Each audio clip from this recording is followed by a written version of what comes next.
Hello friends, आज की इस वीडियो में बात करने वाले हैं सेमेस्टर 1 का जो चैप्टर नंबर 2 है प्राक इतिहास। इनमें हमें पूरा पाषाण, मध्य पाषाण और नव पाषाण के बारे में पढ़ना है। तो ये वीडियो आपके लिए काफ़ी इंपॉर्टेंट है। तो चलिए इस वीडियो को शुरू करते हैं। सबसे पहली बात कि हम इतिहास पढ़ रहे हैं और सेमेस्टर 1 में आए हैं, तो हमें इतिहास के बारे में नॉलेज होना चाहिए कि आखिर इतिहास क्या है।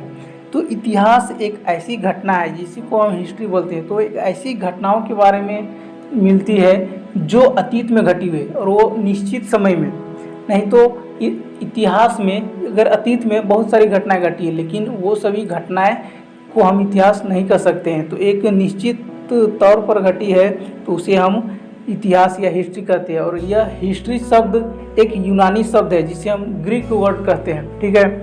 तो इसका नाम हिस्टोरिका से लिया गया है, ठीक है। जो यूनानी शब्द है हिस्ट्री, तो ये हिस्टोरिका से लिया गया है। और हिस्टोरिका का मतलब होता है कि कोई रिसर्च किया गया, मतलब खोजबीन के बाद जो हमें मिलती है उसे ही हिस्टोरिका कहते हैं।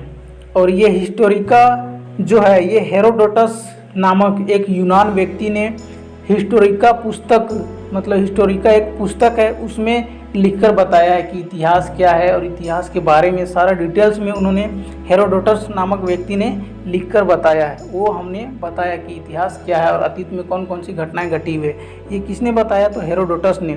तो हेरोडोटस को ही इतिहास का पिता कहा जाता है, ठीक है। तो ये थोड़ा सा इंट्रो था कि इतिहास क्या है और इतिहास के पिता किसको कहते हैं। ये एक ऑब्जेक्टिव टाइप क्वेश्चन में आ सकता है कि हेरोडोटस जो है वो कौन है। तो हम कह सकते हैं कि इतिहास के पिता कहते हैं, ठीक है।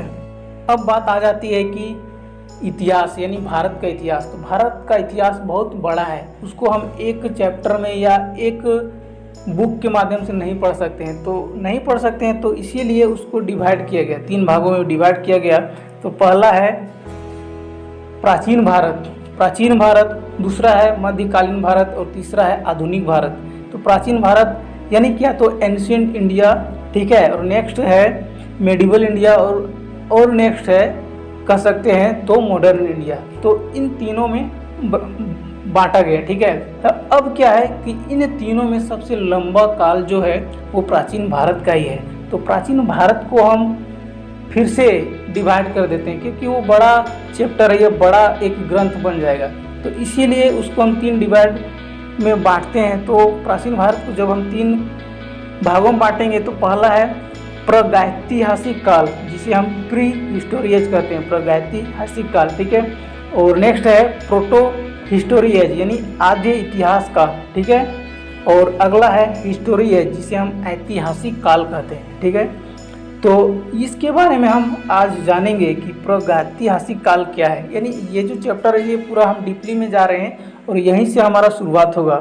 तो प्रागैतिहासिक काल किसे कहेंगे? तो प्रागैतिहासिक काल में लिपि का विस्तार नहीं हुआ था और उस समय अवशेष मिले थे, यानी कुछ अवशेष जैसे इमारत मिल गए, सिक्के मिल गए या फिर कोई अभिलेख मिल गया है। तो इस तरह अवशेष मिले थे, लेकिन लिखित रूप में कुछ भी नहीं मिला था, लिखित सोर्स नहीं था, जैसे डॉक्यूमेंट्स कह सकते हैं, ऐसा कुछ भी मिला नहीं था। तो ये प्रागैतिहासिक काल है, ठीक है। नेक्स्ट है आद्य ऐतिहासिक काल जिसे हम प्रोटो हिस्ट्री एज कहते हैं।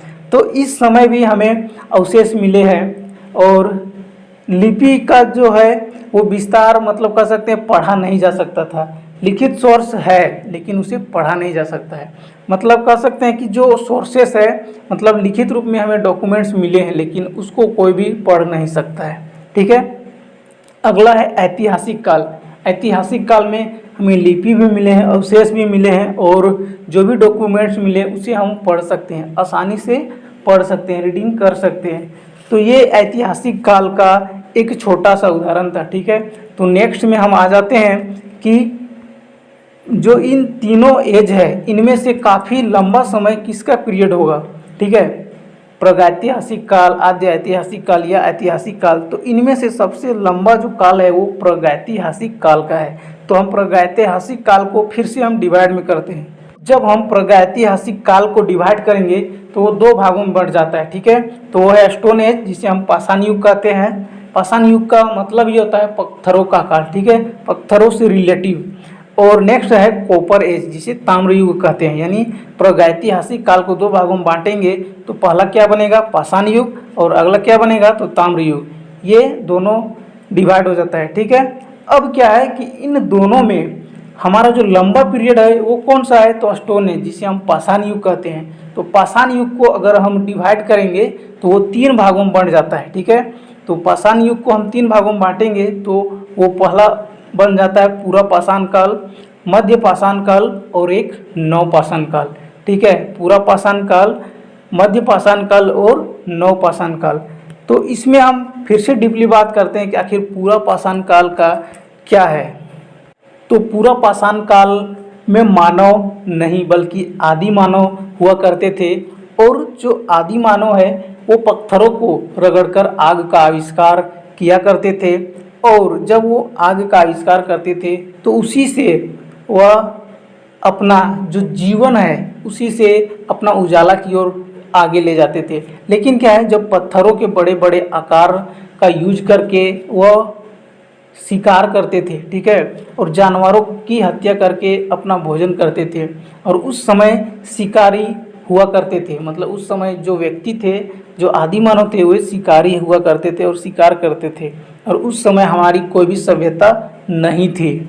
यानी ये क्या है, तो पूरा पाषाण काल का एक डिफिनेशन कर सकते हैं कि पूरा पाषाण काल में व्यक्ति नहीं हुआ करते थे, वो आदि मानव हुआ करते थे। और उस समय उसका जो खाद्य पदार्थ है वो शिकार के माध्यम से, यानी पशुओं को खाद्य मतलब पदार्थ के रूप में लिया करते थे, और वह अपनी सभ्यता में नहीं रहते थे, ठीक है।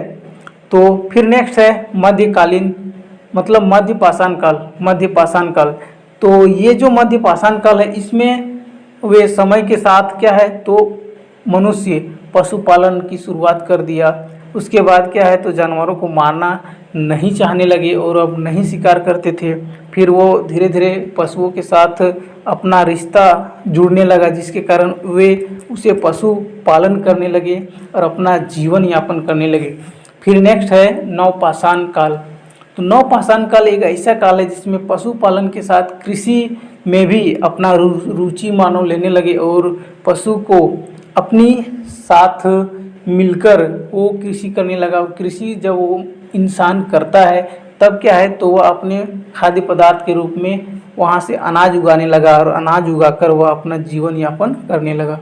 अब बात आ जाती है कि ये जो तीनों काल है, पूरा पाषाण काल, मध्य पाषाण काल, ये नव पाषाण काल, तो हम कैसे कर सकते हैं कि इनका किस तरह से डेट है, या फिर हम कैसे पहचान सकते हैं कि इनका सेशन कितना से कितना था, कितना डेट से कितना डेट तक नवपाषाण काल था, पूरा पाषाण काल था। तो ये हम डीपली समझ लेते हैं कि किस प्रकार से इसका डिवाइड हुआ। तो जो पूरा पाषाण काल है वो अननोन, यानी ये तो शुरुआत हमें पता नहीं चलेगा कि कितना से कितना था, तो अननोन से 8000 BC, ठीक है। और नेक्स्ट है मध्य पाषाण काल, तो ये 8000 BC से 4000 BC। अब BC का मतलब क्या है, तो बिफोर क्राइस्ट। बिफोर क्राइस्ट मतलब जो ये लैटिन भाषा में हम कह सकते हैं BC, लेकिन जब इसको हिंदी में कहेंगे तो ईसा पूर्व। यानी जो पूरा पाषाण काल है वो अननोन से 8000 BC यानी ईसा पूर्व तक, ठीक है। उसके बाद मध्य पाषाण काल जो है वो 8000 BC से 4000 BC, मतलब मध्य पाषाण काल का जो सेशन है कह सकते हैं एक तरह से वो 8000 BC से 4000 BC। और नव पाषाण काल का जो है वो 4000 BC से 4000 BC से 2500 यानी 2500 BC तक, ठीक है। तो नेक्स्ट डे में इसका जो सेकेंड पार्ट होगा, यानी इस काल में कौन कौन से औजार मिले हैं, तो उसके बारे में हम डिफाइन करेंगे। तो इस वीडियो को लाइक कीजिए और नेक्स्ट वीडियो के लिए हमारे चैनल पर बने रहिए। आज के लिए इतना ही, फिर मिलते हैं अगले वीडियो में, तब तक के लिए धन्यवाद।